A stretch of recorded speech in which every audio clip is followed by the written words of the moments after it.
Dernier du classement, Arles-Avignon compte déjà 10 points de retard sur la 17e place. Une équipe qui est pourtant au complet emmenée par son capitaine Gaël Givet. Les joueurs d'Arles-Avignon qui accueillent Angers 6e. Une équipe du SCO qui cherche à remonter sur le podium. Il n'y a que 5 points de retard. La première frappe est en faveur des joueurs de Stéphane Moulin. Ça passe à côté. Une équipe d'Angers privée de Boukamoutou et de Camara qui sont à la canne. Yaya, Ayari et Gomez sont blessés. Angers qui tient le 0-0 à la mi-temps. Un match avec peu d'occasions jusqu'à la pause. Une équipe du SCO qui n'a gagné que 2 rencontres à l'extérieur cette saison. Mais la série est bonne. Une défaite sur les 6 derniers matchs et la possibilité de gagner sur le terrain d'une équipe qui doute. Arles-Avignon a quand même décroché 1 point à Orléans sur le match précédent après 6 défaites consécutives. Un petit regain de morale. Mais l'ouverture du score est quand même pour les Angevins grâce à Romain Thomas. 51e minute.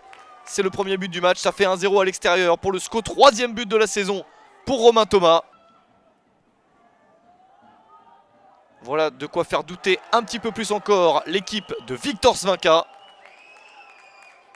Ça va de plus en plus mal pour Arles-Avignon. Même si les joueurs ne se démontent pas et continuent à tenter leur chance. Un relais intéressant. Le centre et le but contre son camp de Romain Thomas. Il l'a marqué pour son équipe quelques minutes avant. Il égalise dans son propre but pour l'adversaire. Un but partout à la 68e minute. Malheureux Romain Thomas sur cette action. Il bat Ludovic Butel. Arles-Avignon qui est relancé. Il reste une vingtaine de minutes. Le temps tourne et l'équipe locale cherche à obtenir les 3 points. Nouvelle frappe intéressante et Butel qui sauve.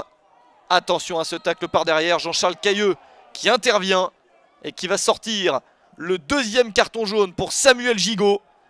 Il en avait pris un premier à la 33e et à la 78e minute. Arles-Avignon se retrouve réduit à 10. Les choses se compliquent et Angers peut insister en supériorité numérique pour prendre les 3 points. 84e minute, le ballon est donné à Jonathan Kodjia, le meilleur buteur de Ligue 2. Ne manque pas l'occasion de marquer son 12e but de la saison. Angers reprend l'avantage à quelques minutes de la fin. C'est un coup terrible pour Arles-Avignon. Mais Kodjia ne rate en général pas ce genre d'opportunité. Arles-Avignon essaye d'égaliser. Mais Angers a des contres et beaucoup plus d'espace. Un espace parfaitement exploité au bout des arrêts de jeu par Enrique Pessali. Le joueur brésilien a longtemps été blessé et n'a pas énormément joué depuis qu'il est sous le maillot d'Angers.